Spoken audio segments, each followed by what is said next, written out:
Well, the common American perceives Palestine in much the way it perceives the entire Muslim world. It wasn't until after 9/11, because I was at 9/11, I saw the towers fall, and I began to kind of scratch my head and doubt some things that I saw. Right around that time, then the Iraq War happened, not long after. And I saw, and as I looked more into it, because millions of people were protesting around the world. And I thought, well, why are they protesting so much? What's going on?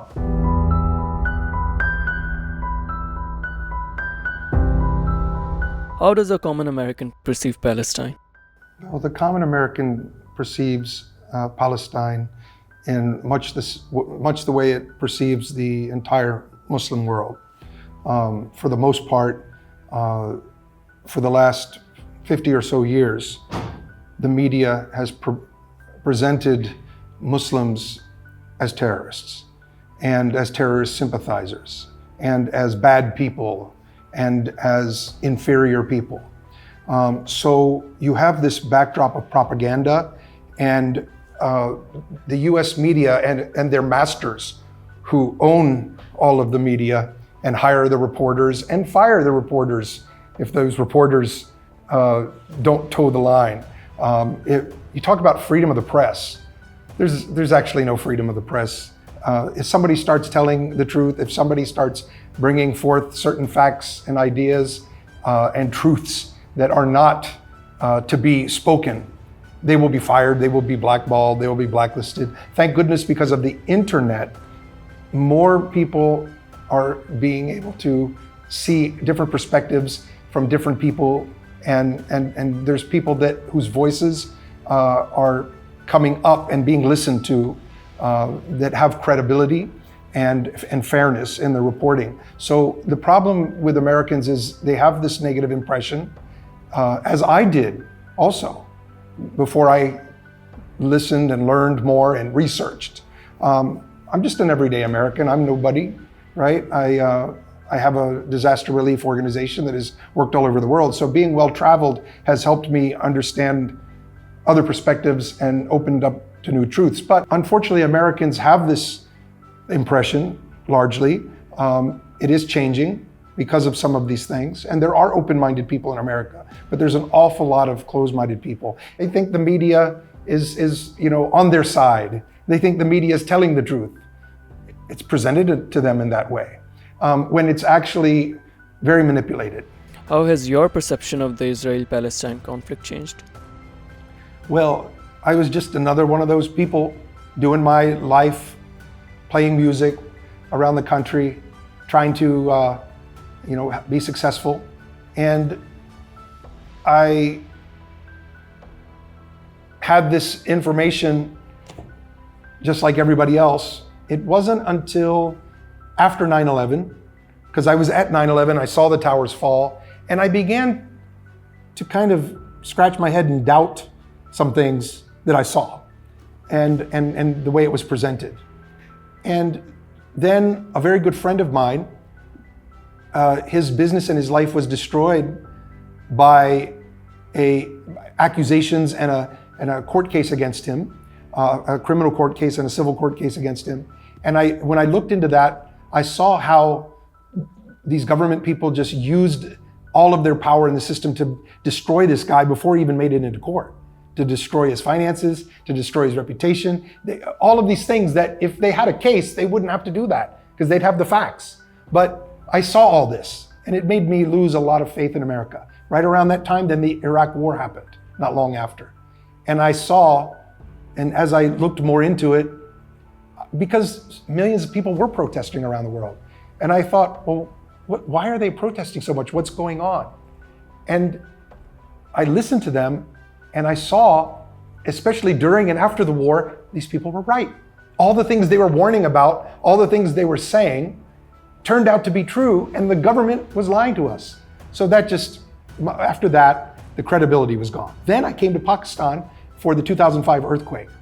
And when I came here and started learning about the perspective of people here, And I didn't just take their word for it, like, okay, now I'm with people in Pakistan, so I'm going to listen to what they say. And yeah, no, I was very much doubting them because I had been prepared for 30 years before that with propaganda. So I was not accepting at first. And then I was saying, well, I've seen that we've been lied to about Iraq, and I've seen what they did to my friend, and I saw what happened on 9/11, a lot that doesn't add up about that whole mess.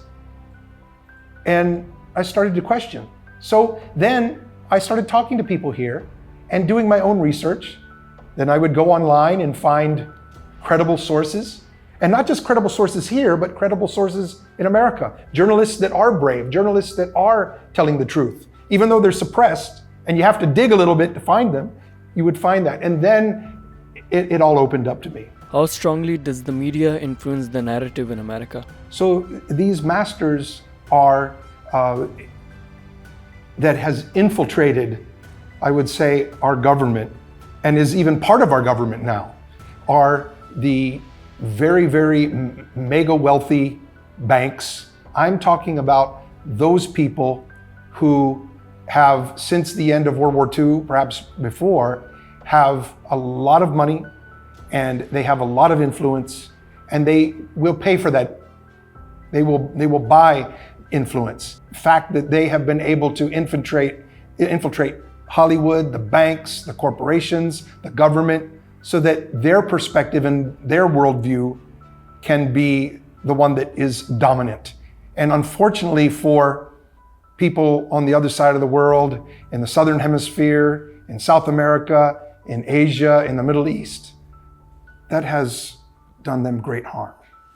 Does popular opinion align with the government's narrative? In very subtle and behind-the-scenes ways, manipulation has been done so that people are primed already to believe a certain thing, and they're not shown other things. For instance, they will show you clips of Palestinian children in schools talking about how the Jews are horrible creatures and should be wiped out. But they don't show you the schools in Jerusalem and Israel where the kids that are in those schools are saying the same exact things about Muslims. So instead of presenting both and showing the hatred that's on both sides, it's really unfair because the hatred on the side of the Muslim community is based on being treated unfairly, injustice. But the other side, their hatred is based on feeling that they are superior, that they are better beings, that they are human and the others are subhuman. And that's where it's not equal. Why does the anti-American narrative persist in the Middle East and Asia? I'd like to make a distinction here, that people should also, that everything has nuance and details are important. There's the headline and there's the big generalized statement. But the fact of the matter is, people here in the Middle East and Asia who are anti-American, I've met so many of them. They're not anti-American when it comes to the American people. Almost across the board, they love and respect the American people. They have relatives in that part of the world who report back to them how nice and how well they're treated.